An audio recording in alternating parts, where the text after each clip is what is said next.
Denominada como la reina del terror, Mariana Enríquez, escritora, periodista y docente argentina, nacida en Buenos Aires un 6 de diciembre de 1973, pertenece al grupo de escritores conocido como Nueva Narrativa Argentina.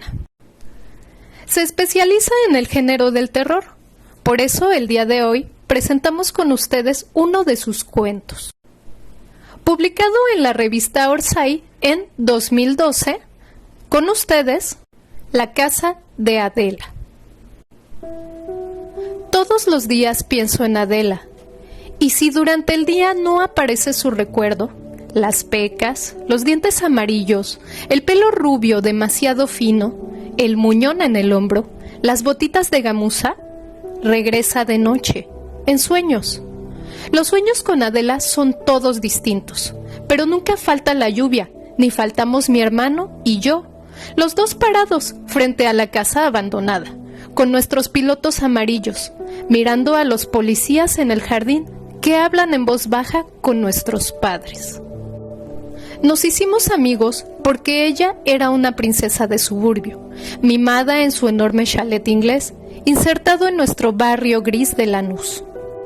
Tan diferente que parecía un castillo, y sus habitantes los señores, y nosotros los siervos, en nuestras casas cuadradas de cemento, con jardines raquíticos.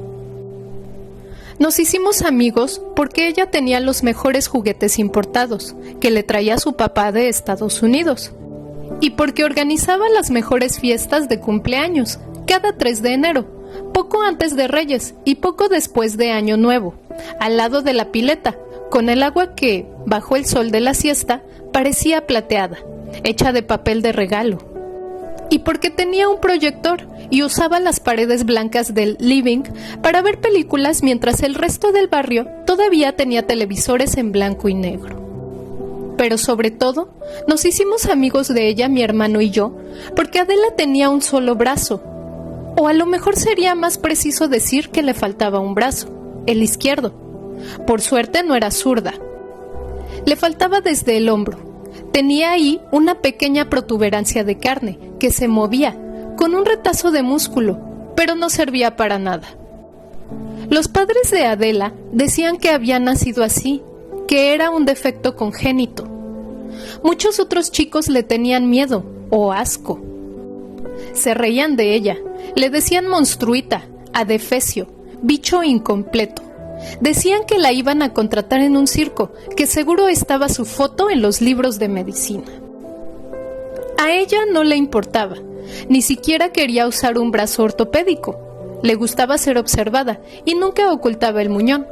Si veía la repulsión en los ojos de alguien, era capaz de refregarle el muñón por la cara, o sentarse muy cerca y rozar el brazo del otro con su apéndice inútil, hasta humillarlo, hasta dejarlo al borde de las lágrimas. Nuestra madre decía que Adela tenía un carácter único, era valiente y fuerte, un ejemplo, una dulzura, que bien la criaron, qué buenos padres, insistía. Pero Adela decía que sus padres mentían sobre el brazo. No nací así, contaba. ¿Y qué pasó?, le preguntábamos.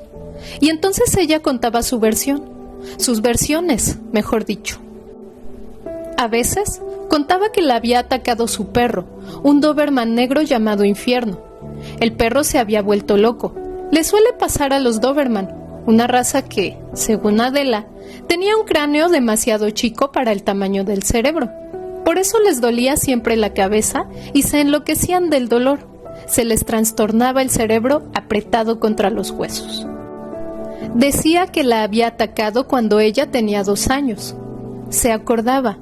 El dolor, los gruñidos, el ruido de las mandíbulas masticando, la sangre manchando el pasto, mezclada con el agua de la pileta.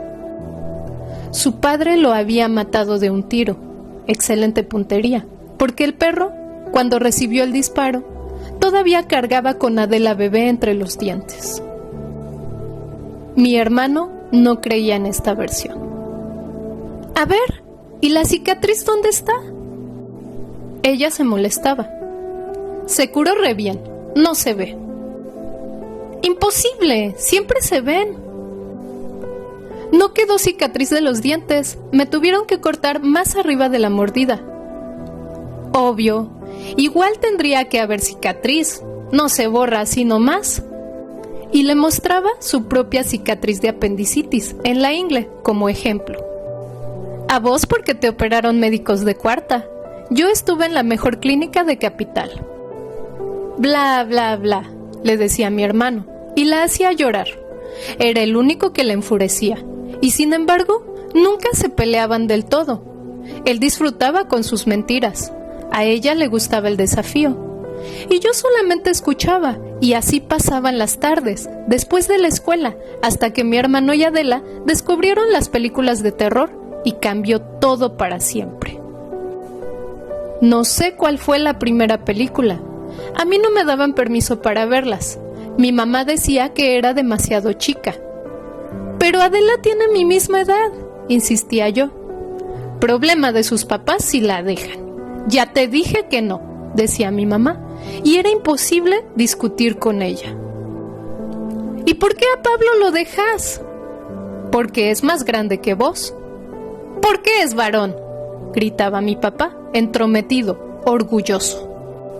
Los odio, gritaba yo, y lloraba en mi cama hasta quedarme dormida.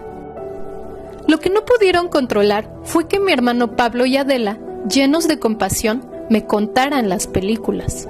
Y cuando terminaban de contarme las películas, contaban más historias. No puedo olvidarme de esas tardes, cuando Adela contaba, cuando se concentraba y le ardían los ojos oscuros. El parque de la casa se llenaba de sombras, que corrían, que saludaban burlonas. Yo las veía cuando Adela se sentaba de espaldas al ventanal, en el living. No se lo decía, pero Adela sabía. Mi hermano no sé. Él era capaz de ocultar mejor que nosotras.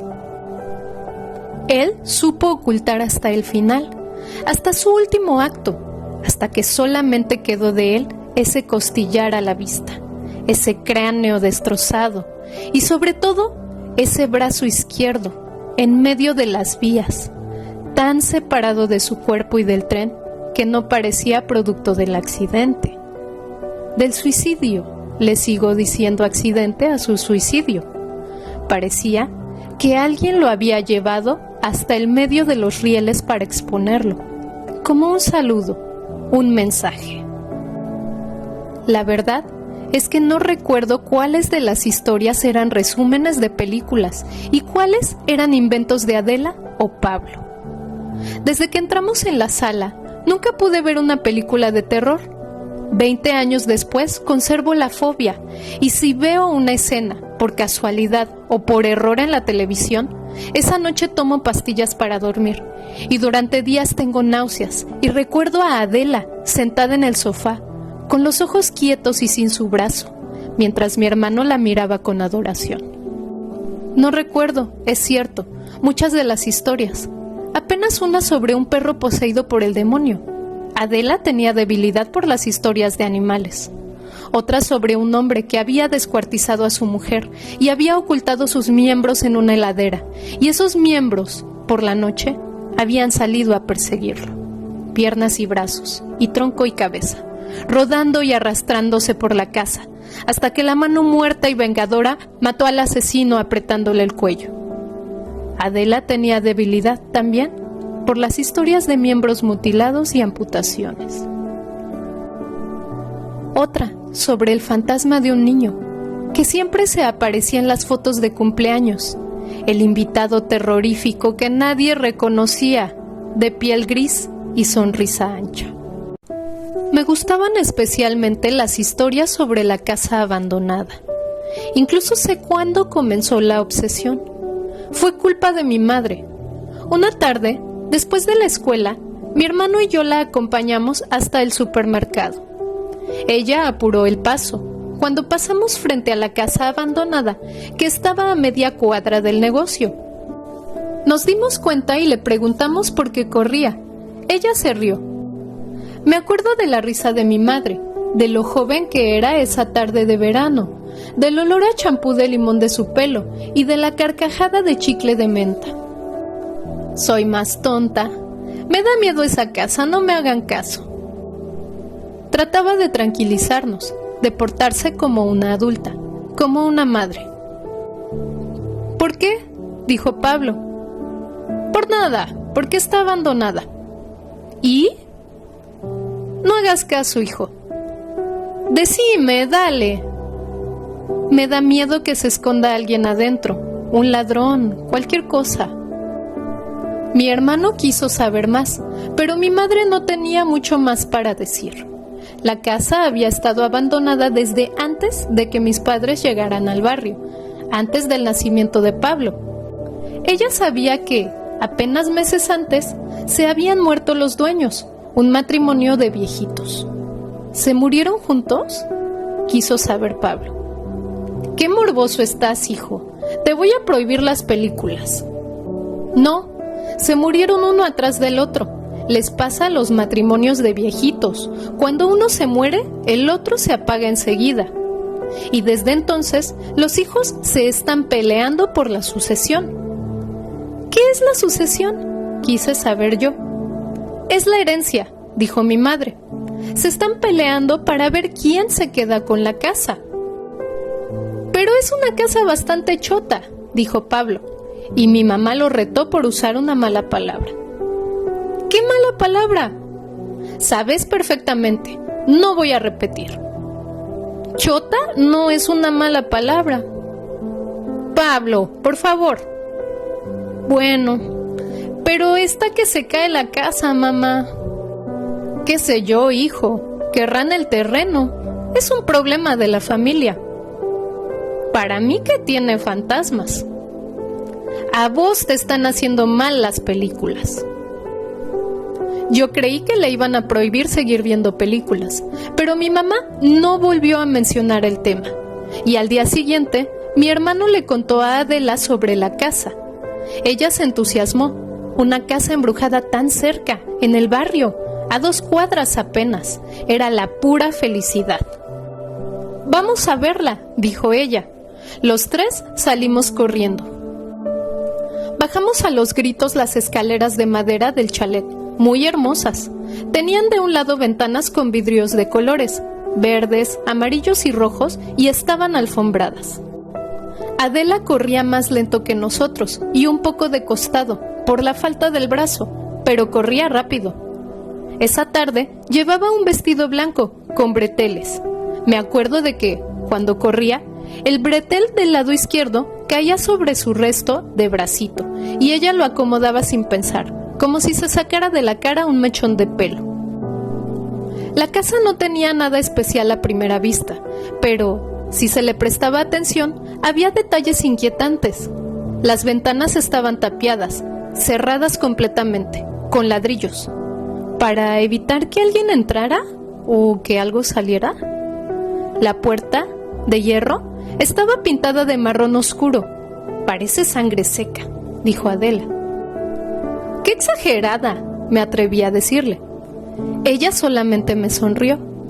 Tenía los dientes amarillos. Eso sí me daba asco. No su brazo o su falta de brazo. No se lavaba los dientes, creo, y además era muy pálida, y la piel translúcida hacía resaltar ese color enfermizo, como en los rostros de las geishas. Entró en el jardín, muy pequeño, de la casa. Se paró en el pasillo que llevaba a la puerta, se dio vuelta y dijo: ¿Se dieron cuenta? No esperó nuestra respuesta. Es muy raro. ¿Cómo puede ser que tenga el pasto tan corto? Mi hermano la siguió, entró en el jardín y, como si tuviera miedo, también se quedó en el pasillo de baldosas que iba de la vereda a la puerta de entrada. Es verdad, dijo. Los pastos tendrían que estar altísimos. Mira, Clara, vení. Entré. Cruzar el portón oxidado fue horrible. No lo recuerdo así por lo que pasó después. Estoy segura de lo que sentí entonces, en ese preciso momento. Hacía frío en ese jardín, y el pasto parecía quemado, arrasado. Era amarillo y corto, ni un yuyo verde, ni una planta. En ese jardín había una sequía infernal, y al mismo tiempo era invierno. y la casa zumbaba como si un mosquito ronco, como un mosquito gordo, vibraba. No salí corriendo porque no quería que mi hermano y Adela se burlaran de mí, pero tenía ganas de escapar hasta mi casa, hasta mi mamá, de decirle: sí, tenés razón, esa casa es mala y no se esconden ladrones, se esconde un bicho que tiembla, se esconde algo que no tiene que salir. Adela y Pablo no hablaban de otra cosa, todo era la casa. Preguntaban en el barrio sobre la casa, preguntaban al kiosquero y en el club, a don Justo, que esperaba el atardecer sentado en la puerta de su casa, a los gallegos del bazar y a la verdulera. Nadie les decía nada de importancia, pero varios coincidieron en que la rareza de las ventanas tapiadas y ese jardín reseco les daba escalofríos, tristeza, a veces miedo, y sobre todo miedo de noche. Muchos se acordaban de los viejitos. Eran rusos o lituanos, muy amables, muy callados. ¿Y los hijos? Algunos decían que peleaban por la herencia, otros que no visitaban a sus padres, ni siquiera cuando se enfermaron. Nadie los había visto nunca. Los hijos, si existían, eran un misterio. Alguien tuvo que tapiar las ventanas, le dijo mi hermano a don Justo. Vos sabés que sí, pero lo hicieron unos albañiles, no lo hicieron los hijos. A lo mejor los albañiles eran los hijos. Seguro que no, eran bien morochos los albañiles, y los viejitos eran rubios, transparentes, como vos, como Adelita, como tu mamá. Polacos debían ser, de por ahí. La idea de entrar en la casa fue de mi hermano. Me lo sugirió primero a mí. Le dije que estaba loco, estaba fanatizado. Necesitaba saber qué había pasado en esa casa, qué había adentro. Lo deseaba con un fervor muy extraño para un chico de 11 años. No entiendo, nunca pude entender qué le hizo la casa, cómo lo atrajo así, porque lo atrajo a él primero. Y él contagió a Adela. Se sentaban en el caminito de baldosas amarillas y rosas que partía al jardín seco. El portón de hierro oxidado estaba siempre abierto. Les daba la bienvenida. Yo los acompañaba, pero me quedaba afuera, en la vereda. Ellos miraban la puerta, como si creyeran que podrían abrirla con la mente. Pasaban horas así, sentados, en silencio.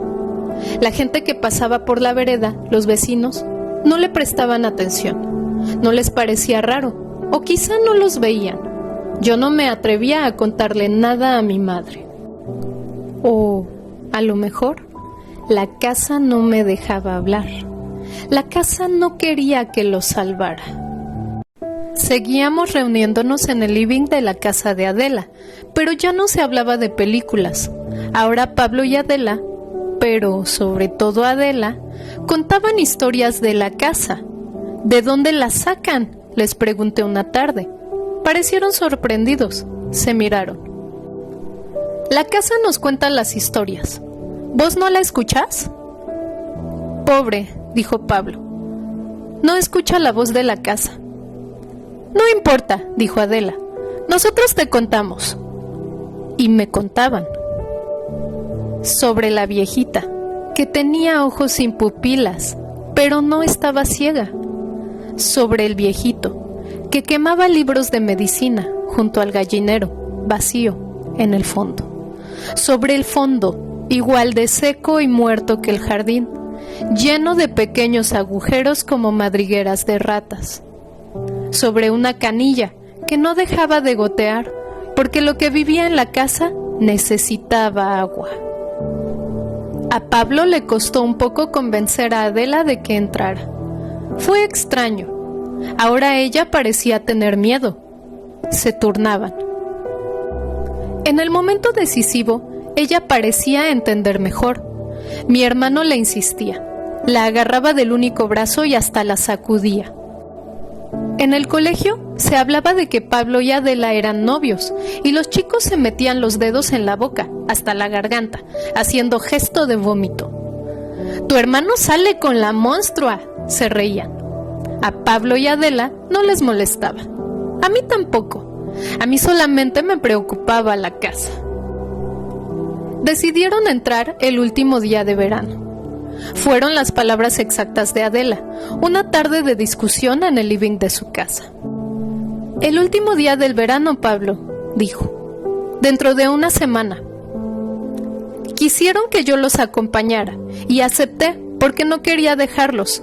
No podían entrar solos en la oscuridad. Decidimos entrar de noche, después de la cena. Teníamos que escaparnos, pero salir de casa tarde, en verano, no era difícil. Los chicos jugaban en la calle hasta tarde en el barrio. Ahora no es así. Ahora es un barrio pobre y peligroso. Los vecinos no salen, tienen miedo de que les roben.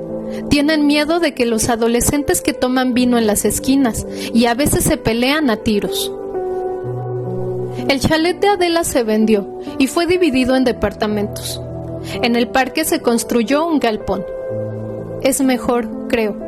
El galpón oculta las sombras.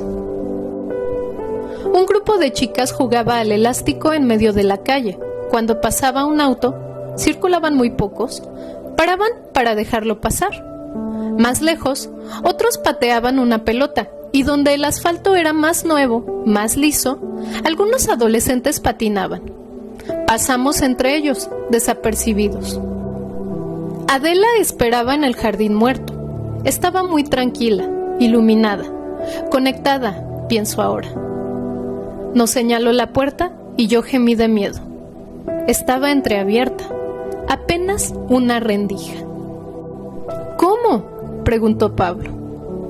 La encontré así. Mi hermano se sacó la mochila y la abrió.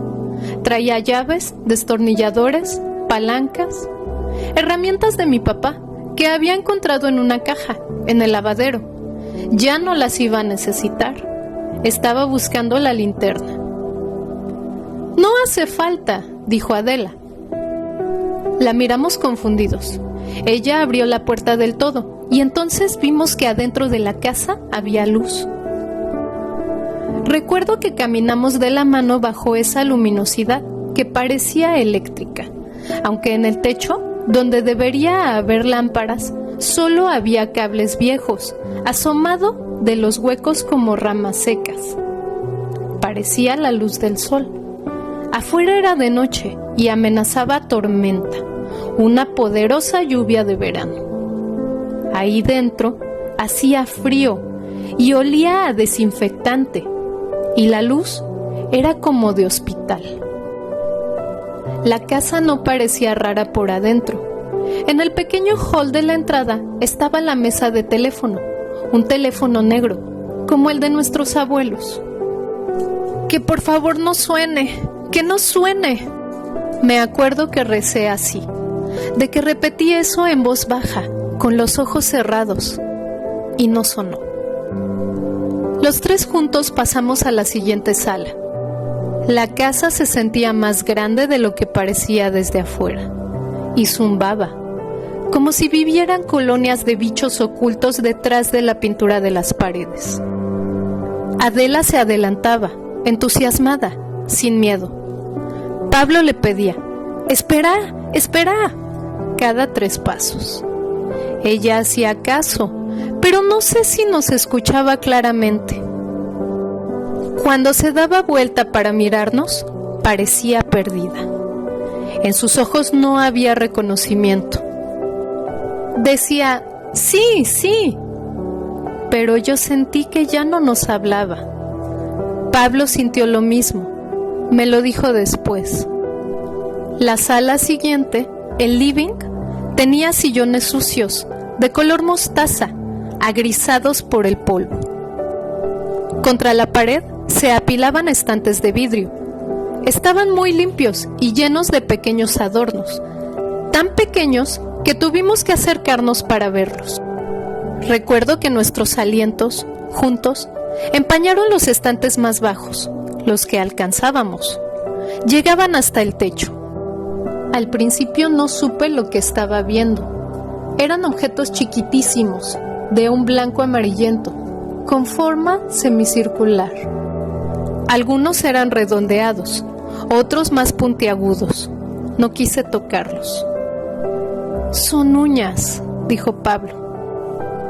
Sentí que el zumbido me ensordecía y me puse a llorar. Abracé a Pablo, pero no dejé de mirar. En el siguiente estante, el de más arriba, había dientes, muelas con plomo negro en el centro, como las de mi papá, que las tenía arregladas. Incisivos, como los que me molestaban cuando empecé a usar aparatos. Paletas, como las de Roxana, la chica que se sentaba delante de mí en el colegio. Cuando levanté la cabeza para alcanzar a ver el tercer estante, se fue la luz. Adela gritó en la oscuridad. Mi corazón latía tan fuerte que me dejaba sorda, pero sentía a mi hermano, que me abrazaba los hombros, que no me soltaba. De pronto, vi un redondel de luz en la pared. Era la linterna. Dije, ¡salgamos, salgamos! Pablo, sin embargo, caminó en dirección opuesta a la salida. Siguió entrando en la casa. Lo seguí. Quería irme, pero no sola. La luz de la linterna iluminaba cosas sin sentido. Un libro de medicina, de hojas brillantes, abierto en el suelo. Un espejo colgado, cerca del techo. ¿Quién podría reflejarse ahí? Una pila de ropa blanca. Pablo se frenó. Movía la linterna y la luz sencillamente no mostraba ninguna otra pared. Esa habitación no terminaba nunca, o sus límites estaban demasiado lejos para ser iluminados por una linterna. ¡Vamos, vamos!, volví a decirle. Y recuerdo que pensé en salir sola, en dejarlo, en escapar. ¡Adela!, gritó Pablo. No se la escuchaba en la oscuridad. ¿Dónde podía estar? En esa habitación eterna. ¡Acá! Era su voz, muy baja, cerca. Estaba detrás de nosotros. Retrocedimos. Pablo iluminó el lugar de donde venía la voz, y entonces la vimos. Adela no había salido de la habitación de los estantes. Nos saludó con la mano derecha, parada junto a una puerta. Después giró, abrió la puerta que estaba a su lado y la cerró detrás de ella. Mi hermano corrió, pero cuando llegó a la puerta ya no pudo abrirla. Estaba cerrada con llave.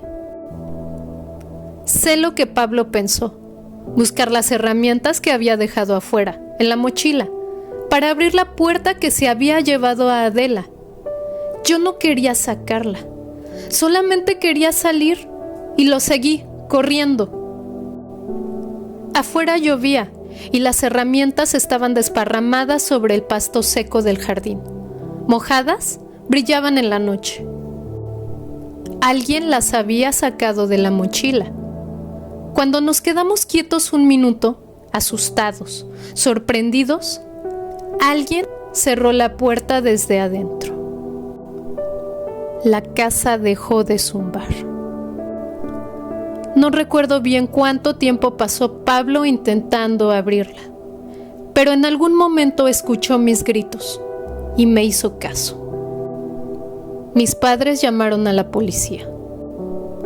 Y todos los días, casi todas las noches, vuelvo a esa noche de lluvia. Mis padres, los padres de Adela, la policía en el jardín, nosotros empapados con pilotos amarillos, los policías que salían de la casa diciendo que no con la cabeza, la madre de Adela, desmayada bajo la lluvia. Nunca la encontraron, ni viva ni muerta. Nos pidieron la descripción del interior de la casa. Contamos, repetimos. Mi madre me dio un cachetazo cuando hablé de los estantes y de la luz. «La casa está llena de escombros, mentirosa», me gritó. La madre de Adela lloraba y pedía: «Por favor, ¿dónde está Adela? ¿Dónde está Adela?» «En la casa», le dijimos.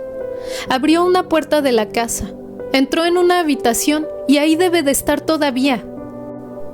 Los policías decían que no quedaba una sola puerta dentro de la casa, ni nada que pudiera ser considerado una habitación. La casa era una cáscara, decían. Todas las paredes interiores habían sido demolidas. Recuerdo que los escuché decir máscara, no cáscara. La casa es una máscara, escuché. Nosotros mentíamos, o habíamos visto algo tan feroz que estábamos choqueados. Ellos no querían creer siquiera que habíamos entrado en la casa.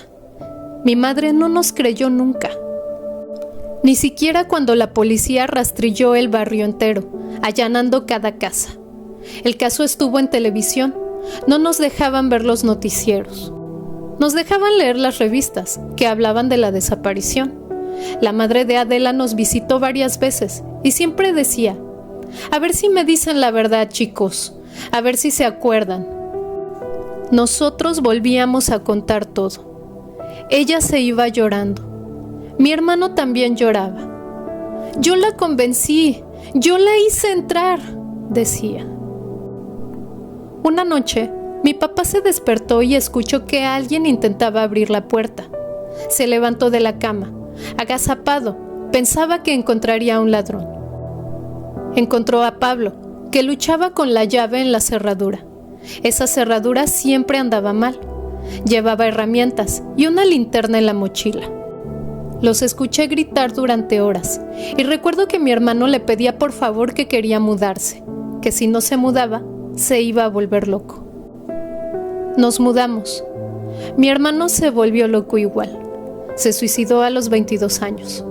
Yo reconocí el cuerpo destrozado. No tuve opción.